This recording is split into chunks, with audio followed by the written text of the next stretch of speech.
26절에 우리가 진리를 아는 지식을 받은 후 짐짓죄를 범한 적 다시 속죄하는 제사가 없고 했습니다. 죄를 범하면은 속죄가 없다 했는데 이 말은 고의적으로 죄를 범하면은 속죄가 없다는 것입니다. 죄에 대해서 여러 가지 시각들이 있습니다. 똑같은 죄를 지어도 어떤 사람은 애통해하고 회개하는 사람이 있습니다. 그래서 다시는 그 죄를 반복하지 않겠다는 사람이 있습니다. 그런데 어떤 사람은 죄를 짓고 단지 마음으로만 잠시 회개하는 사람도 있습니다. 그렇기 때문에 다시 유혹이 오면은 또 넘어지게 됩니다. 그러니까 죄를 심각하게 여기지 않고 범죄하여 넘어지더라도 주님께서 무조건 봐주실 것이다, 이런 기대를 하는 것입니다. 그러나 성경을 자세히 보면은 죄에 대해서 우리가 허술하게 처신할 때가 많습니다. 그게 아주 잘못된 자세인 것입니다. 구원의 보물을 지키는 것 같이 대단히 주의하면서 잘 지켜야 되는데 소홀히 하는 것입니다. 이렇게 소홀히 하다가 결국 끔찍한 결과를 맞을 수가 있습니다. 죄를 소홀히 대하다가 무서운 일이 일어날 수 있다는 것입니다. 오늘 본문의 말씀이 내가 교회를 떠나지 않고 세상의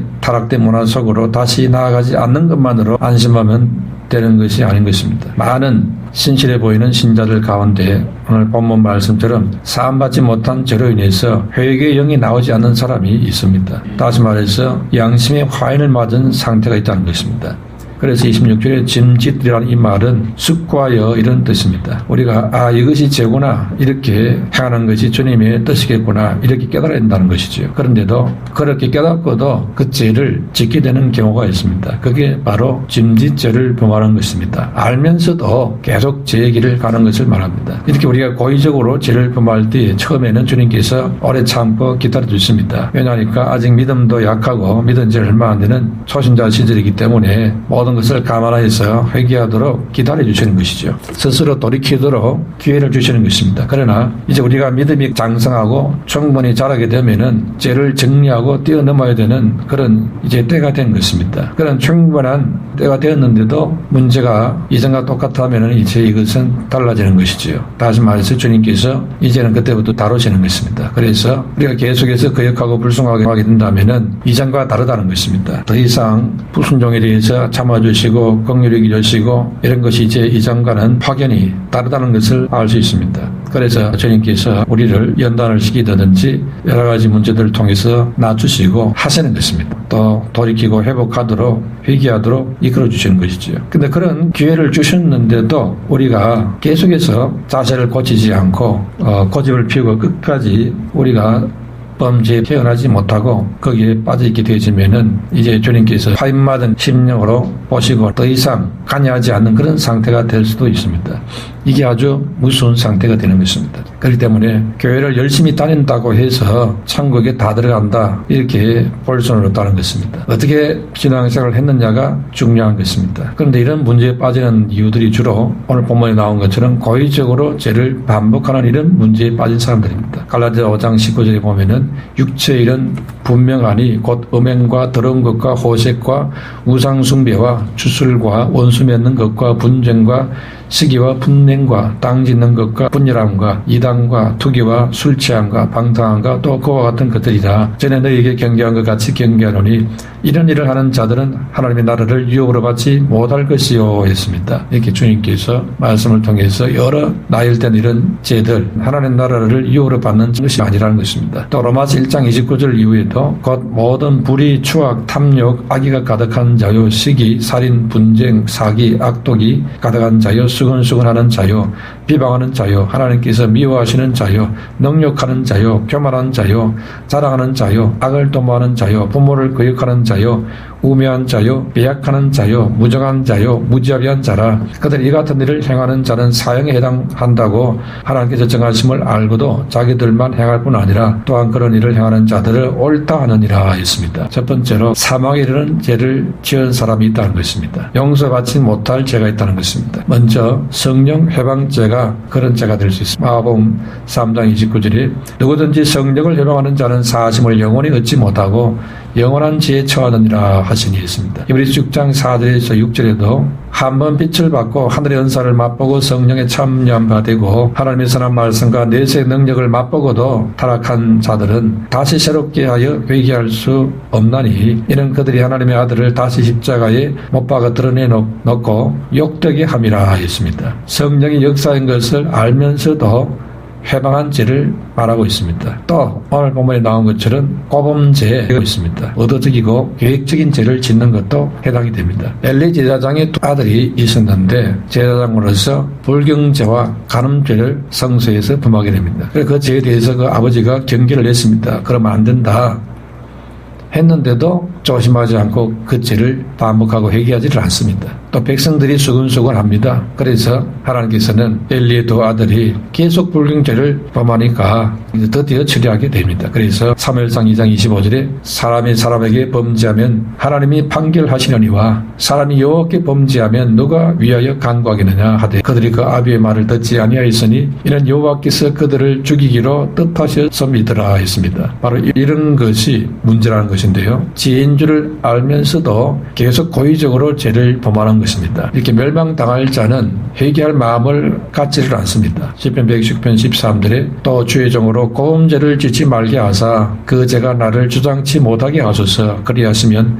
내가 정직하여 큰 죄가에서 벗어나겠나이다 했습니다. 그런데 26절에 우리가 진리를 아는 지식을 받은 후 짐짓죄를 범한 즉 다시 속지 않은 제사가 없고 있지요. 저렇게 21장 14절에도 사람이 그 이웃을 고의적으로 쓰면은 너는 그를 내 재단에서라도 잡아내려 죽일지니라 했습니다. 고의려 죽였다는 것은 계획함으로 죽였다는 것입니다. 이런 것은 사망에 이르는 죄로서 회개해도 안 된다는 것이지요. 그렇다면 내가 고의로 범하는 죄로 사망에 이르는 죄를 지었는지 어떻게 알 수 있느냐? 그것은 내가 죽기까지 회개하고 하나님 아버지 뜻대로 순종하면 살겠다는 의지가 있느냐 이것으로 알 수 있습니다. 그러니까 하나님의 뜻대로 하는 회개가 있는 사람은 죄를 면할 수 있는 것입니다. 하나님의 뜻대로 하는 회개라는 것은 회개도 하나님께서 하게 해주실 때에 한다는 것입니다. 하나님께서 마음을 낮춰주시고 또 연단을 통해서 우리를 깨뜨려 주시고 말씀을 통해서 감동을 주시고 양심에 또 자극을 주어서 알게 해주시고 기회를 줍니다. 하나님이 여러 번 그렇게 우리에게 회개할 기회를 많이 주었는데 끝까지 저항하고 회개하기를 거부하는 것을 가르쳐서 바로 고음죄라는 겁니다. 고의적으로 지은 죄라는 것입니다. 하나님의 뜻은 그 죄에서 회개해라. 우리에게 사인을 보내고 환경을 통해서 말하고 마음을 통해서 말하고 합니다. 또 나를 아는 사람을 통해서 가족을 통해 말하고 합니다. 이렇게 말을 해주었는데도 양심을 통해서 알려주었는데도 이걸 다 무시해버리는 그런 상태가 바로 고의적으로 계속 죄를 범하는 상태인 것입니다. 이렇게 하나님께서 회개하게 만들어주실 때에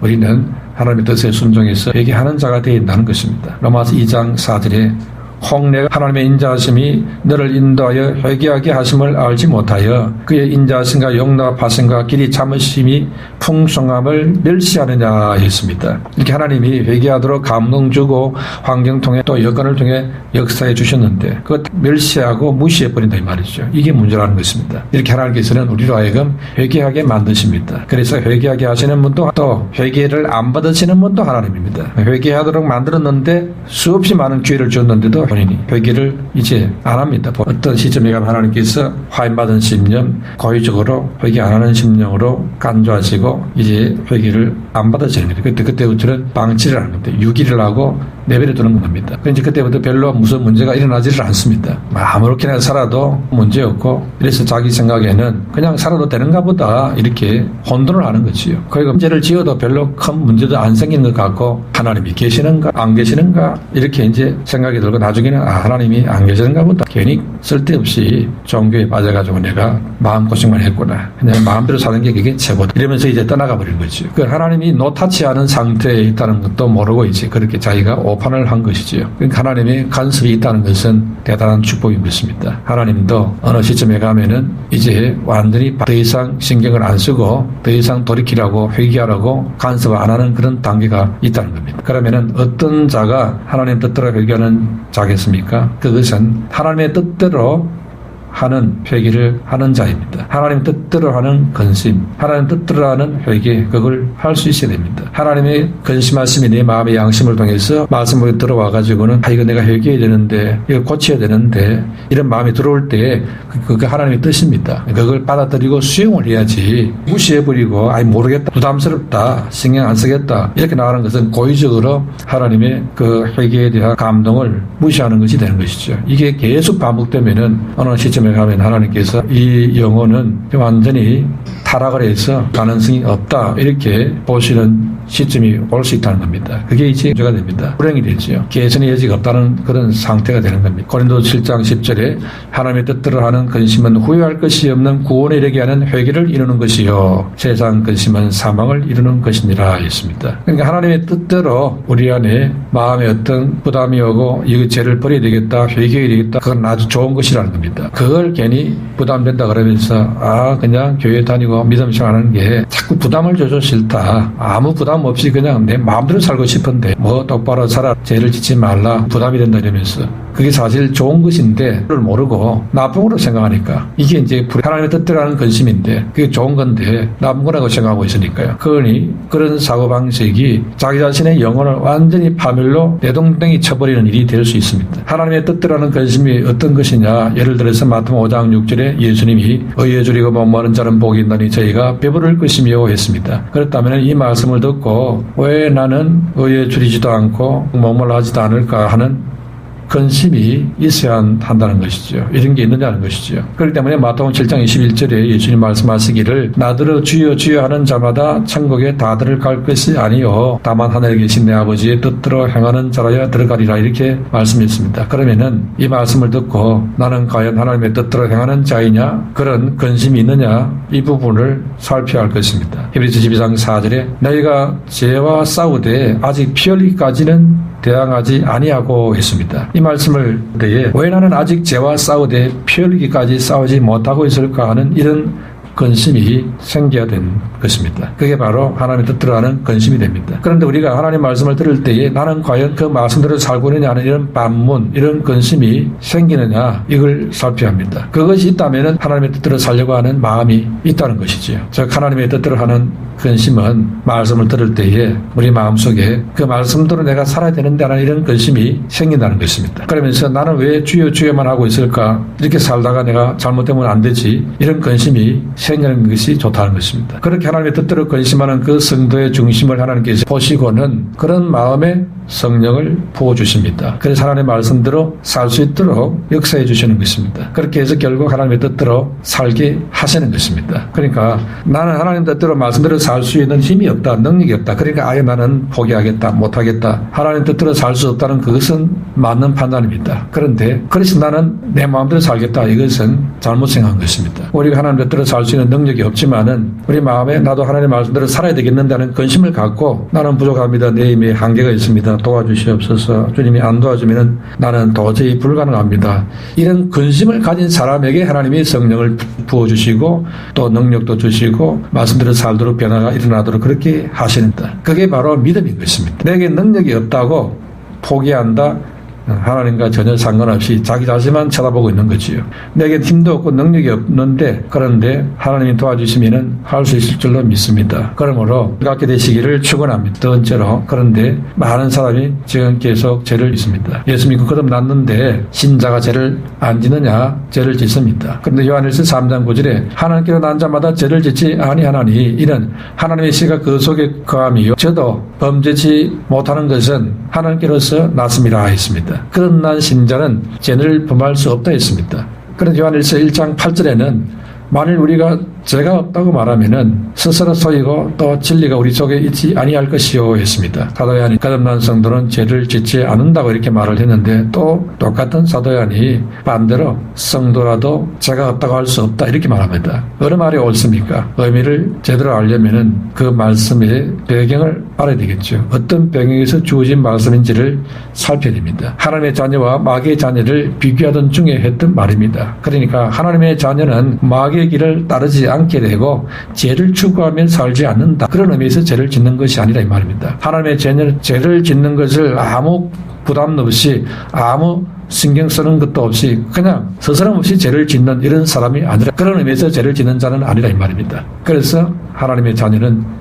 죄를 짓는 자가 아니다 이렇게 말하고 있는 거지요. 그래서 믿는 성도는 서로 사랑하며 예수님을 믿고 세상과 죄를 이기며 사는 자가 되는 것입니다. 그런 면에서 거듭난 신자는 아버지 되는 하나님의 도덕적인 성품을 닮아가는 자인 것입니다. 그래서 하나님의 시, 즉 말씀의 시, 하나님의 생명의 원리 이런 것들이 그 마음속에 심겨져 있기 때문에 믿음이 열매를 맺게 됩니다. 그러니까 성도가 말씀을 듣거나 읽을 때에 역사하면은 그 마음의 믿음으로 반응하게 된다는 것입니다. 데살로니가서 1장 5절에 이는 우리 복음이 너에게 말로만 이런 것이 아니라 또한 능력과 성령과 큰 확신으로 된 것입니다 하였습니다. 그래서 성령께서 성도의 마음에 하나님 말씀 들을 때 지속적으로 역사해서 감동이 오고 은혜가 와서 죄를 짓지 못하도록 간섭한다는 겁니다. 왜냐하니까 하나님께로부터 난 자는 하나님의 성품을 갖고 있기 때문에 하나님의 성품과 반대되는 것이 들어오면은 거부하는 그런 마음이 생기도록 역사한다는 겁니다. 그래서 죄를 짓는 것을 생각도 하지 못하도록 이끌어 가신다는 것이지요.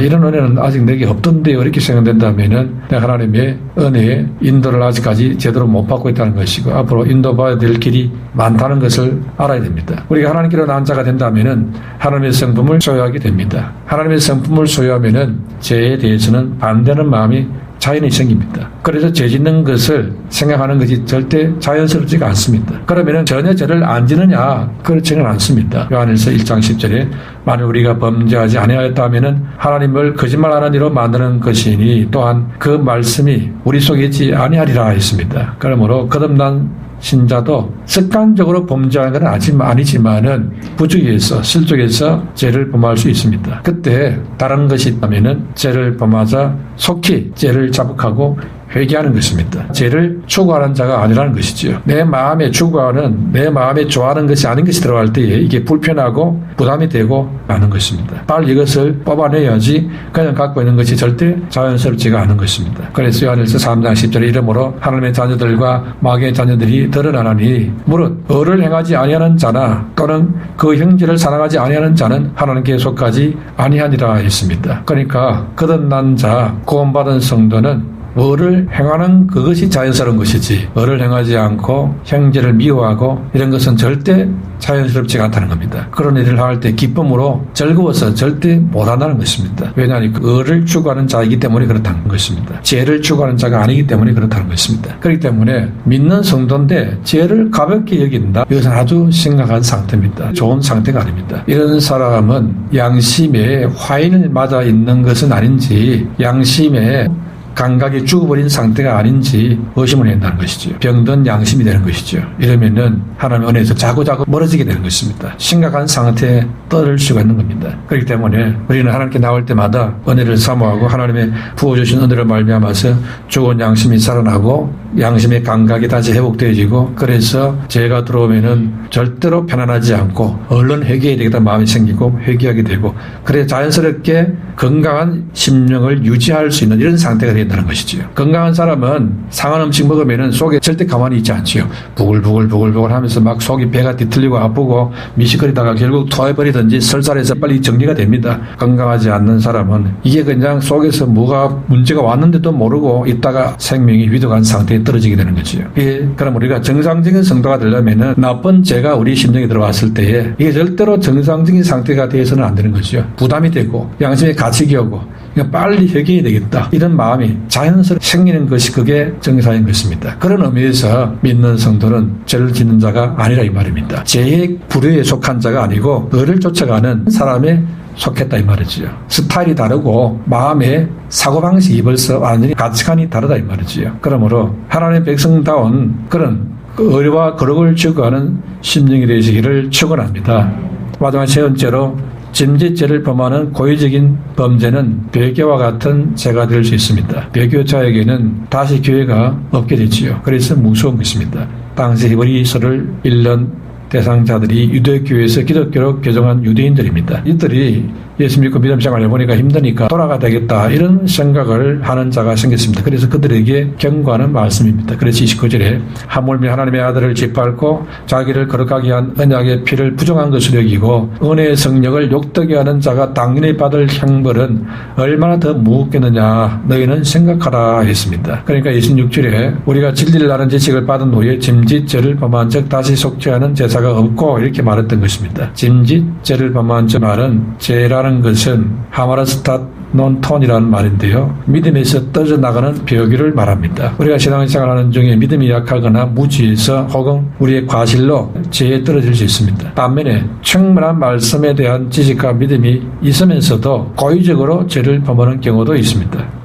바로 이런 경우가 짐짓죄를 범하는 것이라는 겁니다. 짐짓 이 말은 헤쿠시오스라는 말인데 자진해서 고의로 이런 뜻이 있습니다. 그러니까 고의로 범죄하는 자들은 하나님의 은혜로부터 자신을 단절시키는 자가 된다는 것입니다. 그래서 20절에 진리를 아는 지식을 받은 후 이렇게 말했습니다. 여기서 받았다는 것은 리베인이라는 말인데 옮겨 잡는다, 붙잡는다, 취한다, 받는다 이런 뜻이 있습니다. 그러니까 진리를 받았다는 것은 소개만 받은 게 아니고 믿음으로 고백을 했다는 것입니다. 은혜도 받고 체험도 했다는 것입니다. 그래서 기도하면서 눈물도 흘려보고 응답도 받아보고 마음에 뜨거운 것도 체험을 한 것입니다. 말씀도 깨닫는 체험도 했다는 것입니다. 이런 자가 공공연히 불신앙의 자리에 되돌아가서 불신앙의 길을 간다는 것은 예수님의 십자가의 대속을 거부하고 죄를 추구하는 삶이 되는 것이고 이것은 죄와 더불어 살아가는 것이 된다는 것이죠. 이런 자는 믿음을 저버린 자요 예수님에 대해서 현저히 다시 십자가에 못 박는 그런 죄에 빠지는 것과 같다는 것입니다. 그렇기 때문에 이들은 다시 기회가 온다고 한다 하더라도 다시 속죄하는 제사가 없다 했습니다. 그러므로 앞으로 말세 환난이나 핍박이 왔을 때에 우리가 분명하게 믿음을 지켜야 될 때는 믿음을 지켜야 한다는 것을 가르쳐주고 있습니다. 당장 편하자고 고의적으로 배역의 길을 가 있습니다. 그리스도를 배반하는 것입니다. 그러므로 선택을 잘해야 된다는 것이죠. 배교의 자리에 서지 말라는 것입니다. 그러므로 우리가 이 땅에 살아가는 동안에 내 믿음이 바른 믿음인지 내가 바른 중심을 지금 갖고 있는지 이런 부분을 잘 살펴서 하나님의 성령의 도우시는 은혜가 항상 있는 그런 깨어있는 믿음의 사람이 되시기를 축원합니다.